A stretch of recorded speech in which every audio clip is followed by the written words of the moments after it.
எங்கேருந்து ஆரம்பிக்கிறதுன்னு தெரில. ஏன்னா கார்த்திக் சுப்ராஜ் சார் சொன்ன மாதிரி மேதமன் முடிச்சப்பவே வந்து நான் ஒரு நாள் நைட்டு மழை பெஞ்சுது. ஃபேஸ்புக்கில் வாட்ஸ் இன் யுவர் மைண்டுன்னு தான் கேட்கும், போஸ்ட் பண்ணேன்.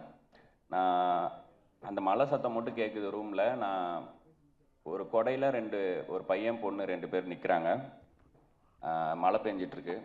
அவங்களுக்குள்ளே பேசுகிறாங்கன்ற மாதிரி ரேண்டமாக ஐடியாவே இல்லாமல் ஒரு கான்வர்சேஷனை ஸ்ட்ரெயிட்டாக ஃபேஸ்புக்கில் எழுதுகிறேன். ஒரு வாட்டி கூட பேக் ஸ்பேஸ் கூட தட்டல, அப்படியே எழுதி போஸ்ட் பண்ணிட்டு நைட்டு தூங்கிட்டேன். மறுநாள் அது ஒரு எபிசோட் வச்சுங்களேன், அதுதான் வந்து இந்த நீ நான் மலை குடை.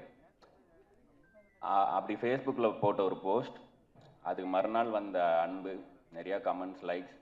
அதுக்கப்புறம் இந்த 2 கேரக்டர்ஸ் என்ன பண்ணுறாங்கன்னு தெரிஞ்சுக்கணுன்னு ஆசைப்பட்றேன்லாம் சொன்னாங்க. அந்த கேரக்டர்ஸ் நான் பேர் கூட வைக்கல, ஏன்னா ஒவ்வொருத்தரும் அதை படிக்கும்போது அவங்கள கனெக்ட் பண்ணிக்கிட்டோம் அப்படின்னு. சரி கேட்குறாங்கன்னு சொல்லிட்டு இன்னொரு நாள் அடுத்தது சரி அடுத்து இவங்க எங்கே மீட் பண்ணியிருப்பாங்கன்ற மாதிரி ஒரு இடத்த கண்டுபிடிச்சோம். அதுதான் நீங்கள் இப்போ பார்த்தீங்களா, அந்த கடல் காதல் ரோமம் ஆச்சரியக்குறி. அதுதான் நான் 2வதாக எழுதி திரும்பவும் ஃபேஸ்புக்கில் போஸ்ட் பண்ண போஸ்ட். இப்படி ஒரு 2-3 போஸ்ட் மட்டும் சும்மா இல்லாமல் தோணுனதை டைப் பண்ணி நான் போஸ்ட் பண்ணேன்.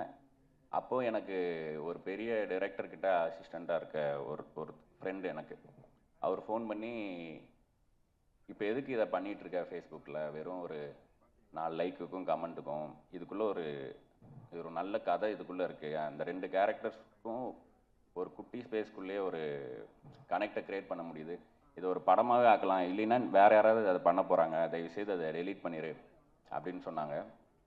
இதே தான் வந்து நான் மது ஷார்ட் ஃபில்மை யூடியூப்பில் போடும்போது, தயவுசெய்து அதிலேருந்து தூக்கிடுங்க, நம்ம அதை தேட்டரில் போடலாம் அப்படின்னு ஆரம்பித்து, அந்த மது மேதமான மாதிரி ஆன மாதிரி ஒரு ஃபேஸ்புக் போஸ்ட்லேருந்து இப்போ வந்து இது 29 வந்து நிற்கிது. ஸோ யாரோ அவரோட லவ் ஸ்டோரி அந்த கதை இந்த கதைலாம் கேட்டாங்களே, நான் உட்காந்து டைப் பண்ணும் போது ஃபிக்ஷனலாக உருவான 2 கேரக்டர், அவங்களோட ஜேர்னி தான் இந்த படம். அஃப்கோர்ஸ் கேட்டதை பார்த்த மாதிரியும் பார்த்ததை பண்ண மாதிரியும் பண்ணுற பல கலைஞர்களில் நானும் ஒருத்தன். ஸோ எனக்கு எல்லாருமே கண்டென்ட் தான். அண்ட் நான் உள்ள இஷ்டத்துக்கு பேசுறதுக்கு முன்னாடி ஒரு விஷயம் பேசிடணும். கார்த்திகேயன் சந்தானம் அவர் இல்லாமல் இந்த படம் இல்லை. நான் ஒவ்வொரு முறையும் தயங்கிட்டே இருக்கிறதுக்கு ஏங்கிட்டே இருக்கணுன்ட்டு வேலைகள் பார்த்துட்டு இருக்கும் போதெல்லாம் ஒவ்வொரு முறையும் சரிப்போ அடுத்ததை இது பண்ணலாமா, சரிப்போ ஆனால் நீ என்ன வேணாலும் எங்கே வேணாலும் பண்ண, இந்த கதையை ஸ்டோன் பெஞ்ச் தான் பண்ணும் அப்படின்னு அப்பத்துலேருந்தே சொல்லிட்டு இருந்தார். மேதமான் பண்ணும்போது எங்கள் வீட்டு குத்துவிளக்கு சாங் நான் எப்படியோ கண்டுபிடிச்சி ஒரு பாட்டுன்னு உருவாக்கி அவருக்கு போட்டு காமிக்கும் போது 30வது செகண்ட்லேயே கழிச்சிட்டு, இது நாய்ஸ் ரத்னா, நம்மளது மியூசிக்கல் ஃபிலிம், இதை எப்படி நீங்கள் வந்து பாட்டுன்னு கொண்டாந்து காமிக்கிறீங்க அப்படின்னு சொன்னார். அதே மாதிரி நான் அப்புறம் கார்த்திக் சுப்ராஜ்கிட்டையும் காமிங்க எதுக்கும் அப்படின்னு சொல்லும் போது அவர் கேட்டு விழுந்து சிரிச்சுட்டு, யாருங்க இவங்க என்ன இப்படிலாம் லிரிக் எழுதி பாடுறாங்க அப்படின்னு சொல்லிட்டு என்ஜாய் பண்ணார். அப்போ நான் கார்த்திகேயன் சந்தானம்கிட்ட சொன்னேன், 2 பேரும் பார்த்துக்கிட்டோம் ஒருத்தர். அப்போ சொன்னேன், நீங்கள் கடைசியாக எப்போ பஸ்ஸில் போனீங்க அப்படின்னு கேட்டேன். நான் போயிருக்கேன், ஸ்கூல் படிக்கும்போது ஸ்கூல் பஸ்ஸில் தான் போவேன் அப்படின்னு சொன்னார். இல்லைங்க, நீங்கள் எம்டிசி பஸ்ஸில் போயிருக்கீங்களா, ஜன்னல் வழியாக புக்கை தூக்கி போட்டு படியில் நின்று பாட்டு பாடிருக்கீங்களா, இது அவங்களோட வேர்ல்டு, அவங்களோட கதை அப்படின்னு சொன்னேன். அதே கார்த்திகேயன் சந்தானம் இந்த படம், அவர் 18 ஃபிலிம்ஸ் ஓல்டு, நான் 4 ஃபிலிம்ஸ் ஓல்டு. நான் வந்து இப்போ பார்க்கும்போது ஆச்சரியமாக இருக்குது. அவர் எடிட் பார்த்துட்டு அவர் கொடுக்குற இன்புட்ஸும் சரி. நேற்று நாங்கள் ஒரு இன்டர்வியூ முடிச்சுட்டு ரிட்டர்ன் போகிறோம், எக்ஸல் ஷீட்டில் எந்த நியூஸ் சேனலுக்கு டிஆர்பி அதிகம் அப்படின்னு ஒரு ஷீட் வச்சு பார்த்துட்ருக்காரு. எப்படி க்ரியேட்டிவ் சைட்லையும் சரி, நம்பர் சைடும் சரி, எப்படி ஹேண்டில் பண்ணுறதுன்னு எனக்கு ஆச்சரியமாக இருந்துச்சு. 1.5 மணி நேரத்தில் 70%லேருந்து 7% ஆச்சு. எனக்கு நல்லா ஞாபகம் இருக்குது அவர் ஃபோன், அவ்வளோ ஃபோன் காலும் நடுவில். ஸோ இந்த படம் அமையறதுக்கு முக்கிய காரணம் கார்த்திகேயன் சந்தானம். ஏன்னா லோகேஷ் எனக்கு வேற ஒரு வாய்ப்பு அமைச்சு கொடுத்தான், லோகேஷே ஒரு கதை கொடுத்து அதை படமாக பண்ணணும்னு சொல்லி. அண்டு கார்த்திக் சுப்ராஜ் சாரும் வந்து நான் இன்னொரு படம், ஒரு ஆக்ஷன் படம் ஒன்று பண்ணலாம் அப்படின்னு சொல்லி கதையாக கொடுத்தேன். அதுக்கும் அவர் சைடில் முயற்சிகள் பண்ணும்போது இதெல்லாமே ஒரு பக்கம் இருக்கட்டும், இதை மாதிரி தான் பண்ணுங்க, இதான் நீங்கள் அப்படின்ட்டு கார்த்திகேயன் சந்தானம் தான் இழுத்து என்னை இங்கே விட்டார். அதுதான் 29. அண்ட் அடையாளம் பற்றி பேசினனால அது சொல்கிறேன். அதுக்கு முன்னாடி ஆர்ஜே பாலாஜி கிளம்பிட்டாரா? கருப்பு ப்ரொமோஷன் முடிச்சுட்டு கிளம்பிட்டாரு. ஸோ அவர் நான் நிறையா பேசணும்னு நினச்சது எல்லாத்தையுமே அவரே சொல்லிட்டு போயிட்டார். வேணா டப்பிங்கில் மாற்றி போட்டுடலாங்க, நான் சொல்ல நினச்சிருந்தா அவர் சொல்லிட்டு போயிட்டார். ரொம்ப தேங்க்ஸ் ஆர்ஜே பாலாஜி. நான் இப்போ சிஎஸ்கே தோக்குற மாதிரி இருந்தால் கூட தோனி ஆடுறதை பார்க்கணுன்றதுக்காக அது போதும்னு இருக்க மாதிரி இப்போ அவர் கமெண்ட்ரிக்காக பார்த்துட்டு இருக்க மாதிரி தான் இருக்குது நிலமை. நானும் அந்த மாதிரி பார்த்து என்ஜாய் பண்ணியிருக்கேன். இதை கேட்டிங்கன்னா I am your fan of your commentary also RJ Balaji. Thank you நீங்கள் வந்தது. அப்புறம் இந்த அடையாளம், ஸோ இது வந்து நம்ம வாங்கவே முடியாது, அதுவாக அமையர் தான். ஸோ நான் யாருன்ற கேள்வி எனக்குள்ளே வரும்போது தான் நான் சும்மா போட்ட ஃபேஸ்புக் போஸ்ட்லேருந்து ஒரு கதை உருவாகி நான் யாருன்னு கேட்டால் தெரியலன்னு சொல்கிற அளவுக்கு க்ளூலெஸ்ஸாக இருக்கிற ஒரு 29 வயசு பையன். நீ பெரியவனை ஆனதும் என்ன ஆகணும்னு ஆசைப்பட்டேன்னு கேட்டால் நான் பெரியவனை ஆகணும்னு மட்டும்தான் ஆசைப்பட்டேன்னு அவ்வளோதான் ஒரு பர்பஸே இருக்கிற ஒரு பையன். அவன் லைஃப்குள்ளே ஏர்லி 20s இருக்கிற ஒரு பொண்ணு, தெளிவாக ஒரு பொண்ணு வரும். அந்த பொண்ணும் பையனும் சேர்ந்து ட்ராவல் ஆகிறதுல தன்னைத்தானே அவங்க எப்படி ஐடென்டிஃபை பண்ணிக்கிறாங்கன்ற ஒரு படமாக அது உருவாச்சு. இதில் எனக்கு நிறைய விஷயங்கள் 29 வயசில் தான் நடந்ததுன்னும் போது எனக்கு இதுதான் டைட்டிலாக இருக்கணும்னு தோணுச்சு. ஏன்னா ஆனால் இதில் பியூட்டி என்னென்னா இதோட பர்ஃபெக்ட் டைட்டில் எனக்கு கிடைக்காது. எப்படி சொல்லணும்னா, இப்போ கார்த்திகேயன் சந்தானம் சொன்ன மாதிரி நான் யார் அப்படின்னு அவருக்கு இருந்த கேள்வி மாதிரி எனக்கும் இருந்துச்சு. நான் அதை சொல்லிட்டேன், திரும்ப அதையே சொல்ல விரும்பல.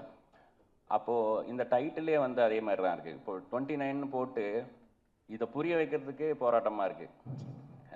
டோர் நம்பருன்றாங்க, பஸ் நம்பராக இருக்குமோ, டேட்டாக இருக்குமோ அப்படின்னு வருது. அதெல்லாம் இல்லை, ஏஜ்ன்றதே அதோட தனித்துவத்தை கொண்டாடுறதுக்கே இந்த டைட்டிலுக்கே ஒரு போராட்டம் இருக்குதுன்றது வந்து எனக்கு ரொம்ப சும்மா கொஞ்ச நாள் முன்னாடி யோசிக்கும் போது தான் ஆமாம் இல்லை இப்படி ஒரு டைட்டில் வந்து அமைஞ்சிருக்கு அப்படின்னு தோணுச்சு.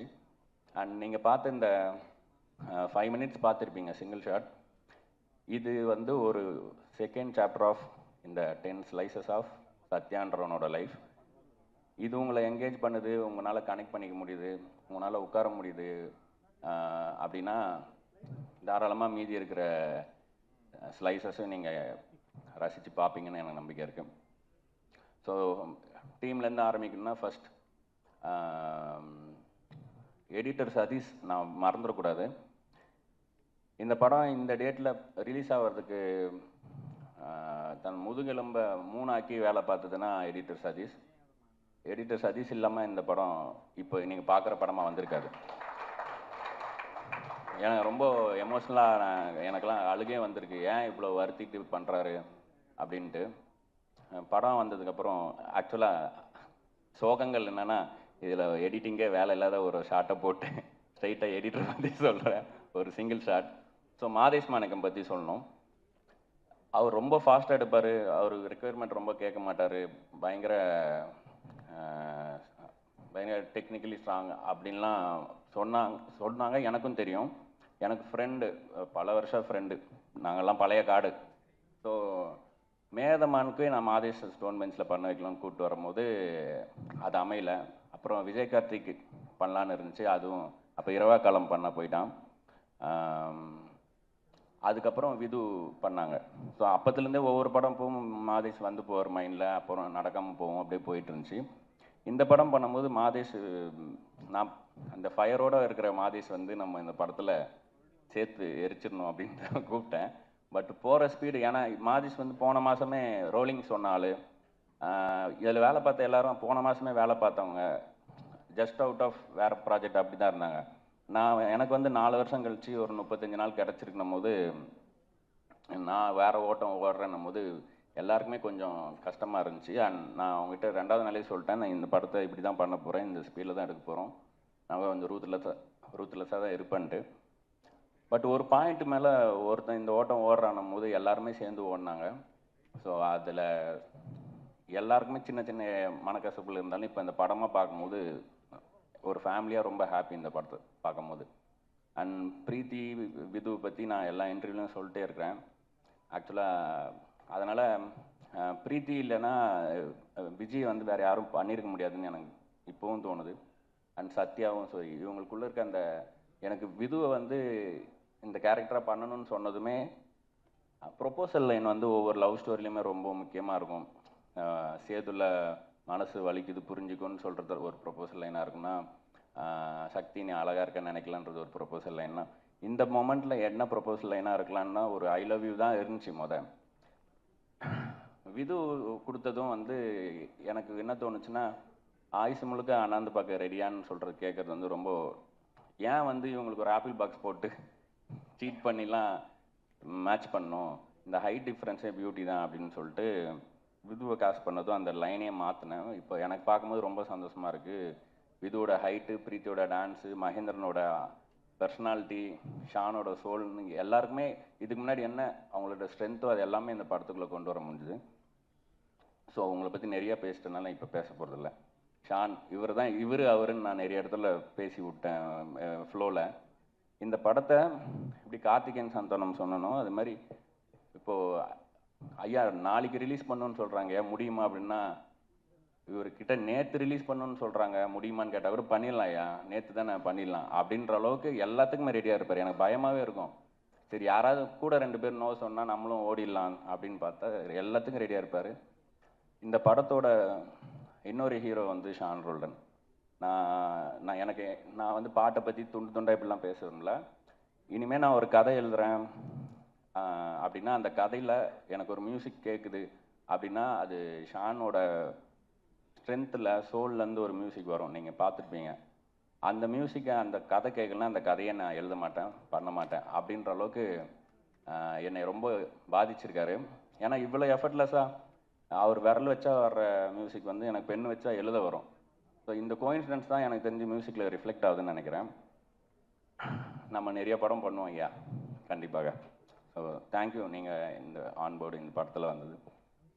உமாதேவி லிரிக்ஸ் அவங்க வந்து சொன்ன மாதிரி அவங்ககிட்ட நான் வந்து இன்டிமேட்டான ஒரு சாங்குன்னு சொல்ல அவங்க வந்து அவங்களுக்கு ஒன்று தோணும், யோசிப்பாங்க, அப்புறம் அவங்களே சிரிச்சுட்டு செவ்வறு பக்கம் திரும்பி பார்ப்பாங்க. இல்லை நீங்கள் என்ன சொல்ல வேணான்னு நினச்சிங்களோ அதை சொல்லுங்கன்னு அவங்கள வந்து ஒரு மாதிரி படித்து எடுத்து அப்படி தான் பொல்லாத ஆசைகள் பாட்டில் மேஜிக், அந்த மேஜிக் அப்படி தான் நடந்துச்சு. அண்ட் விதுவோட வாய்ஸ் வந்து இந்த படத்தில் எனக்கு இன்டெக்ரல் பார்ட்டாக இருக்குது. இந்த மைண்ட் வாய்ஸ்ன்ற ஒரு விஷயம் வந்து த்ரூ அவுட்டாக இந்த படத்தில் ஒரு கேரக்டராகவே இருக்குது. அதுக்கு ஒரு வார்த்தை கொடுக்கலான்னு சொல்லிட்டு சீலே சீலேன்னு பாட்டு வந்து அந்த சீலேன்றதே வந்து மைண்ட் வாய்ஸுக்கான ஒரு வார்த்தையை நான் தமிழ் சமூகத்துக்கு கொடுக்கலாம் அப்படின்னு நம்மளே உருவாக்கின ஒரு வார்த்தை.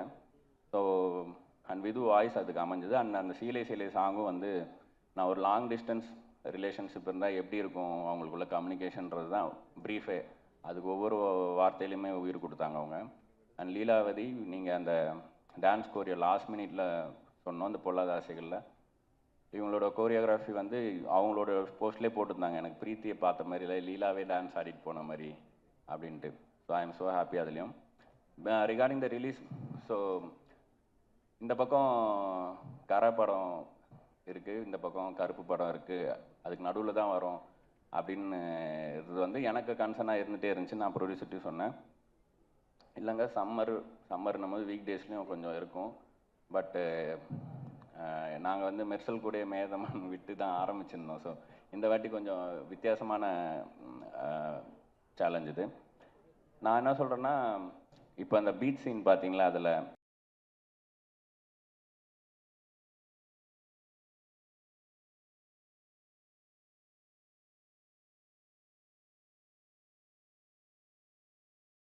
இந்த மாதிரி ஒரு காற்றா தான் இந்த பாடம் இருக்கும் இந்த ரெண்டுத்துக்கும் நடுவில். ஸோ அதுக்கான இடம், அதுக்கான கண்களும் காதுகளும் இருக்குன்னு நினைக்கிறேன் இந்த உலகத்தில். ஸோ 29 May 8 வருது, May 8 தான் வருது இல்லை? எஸ், May 8 வருது. நான் ஏற்கனவே ப்ரொமோலே தப்பாக சொல்லிட்டேன், அதுக்கு திட்டுவாங்க. தேங்க்யூ லோகேஷ், எதுவுமே கேட்காம எல்லாத்துக்கும் ஒத்துக்குனதுக்கு. அப்புறம் அப்படியே ஆப்போசிட்டாக எல்லாத்தையுமே கேட்ட இன்னொரு ப்ரொடியூசர், ஒரு கிளிங்கி ப்ரொடியூசர், ஒரு எனக்கு என்ன நான் பண்ணிடுவான் அப்படின்ற ப்ரொடியூசர். இவங்க 2 பேரும் சேர்ந்து பண்ண படம் இது. அவங்க 2 பேரும் நானாக இருக்கிறதுனால சில விஷயங்களில் அனுபவிச்சாங்க. அதுக்கு நான் திருப்பி கொடுக்குற கட்டி பிடிச்சி நான் சொல்கிறேன் மன்னிப்போ நன்றியோ தான் இந்த 29. Love you both, love you all. Thank you so much. Thank you.